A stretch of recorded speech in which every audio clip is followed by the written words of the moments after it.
अहम खबर से आगाह करेंगे। 9 मई को पाकिस्तान मुस्लिम लीग नून के रहनुमा राना सनाउल्लाह के घर पर हमले के केस में पाकिस्तान तहरीक इंसाफ के रहनुमा उमर अयूब, शिबली फराज और राज गुल समेत 60 नामजद मुल्जिमान को 10-10 साल कैद की सजाएं सुना दी गई।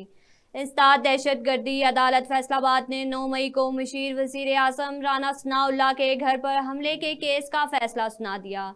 एटीसी ने कौमी असम्बली और सेनेट में साबिक अपोजिशन लीडर उमर अयूब और शिबली फराज, साबिक वफाकी वजीर जरताज गुल, कंवर शोसेब, MPA शेख शाहिद जावेद और इस्माइल सेला को 10-10 साल कैद की सजा सुनाई।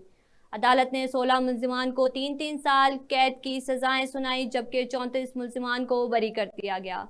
अदालत की जानिब से 109 मुल्जिमान में से मजमूई तौर पर 75 मुल्जिमान को सजाएं सुनाई गई। तमाम मुल्जिमान को इनकी गैर मौजूदगी में सजाएं सुनाई गई। अदालत ने केस का फैसला सुनाते हुए साबिक वफाकी वजीर फवाद चौधरी और शाह महमूद कुरैशी के साहबजादे जैन कुरैशी को बरी कर दिया। याद रहे कि फैसलाबाद में 9 मई को जलाओ, घेराव और तोड़ फोड़ के 4 मुकदमा दर्ज हुए थे, जिसमें से 3 के फैसले पहले सुना दिए गए थे। चौथा मुकदमा राना सनाउल्लाह के घर पर हमले और तोड़ फोड़ के समन आबाद थाने में दर्ज हुआ था, जिसमें PTI के मरकजी क़यादत समेत 109 अफराद को नामजद कर दिया गया। अब तक के लिए इतना ही। देखते रहिए B42 न्यूज़।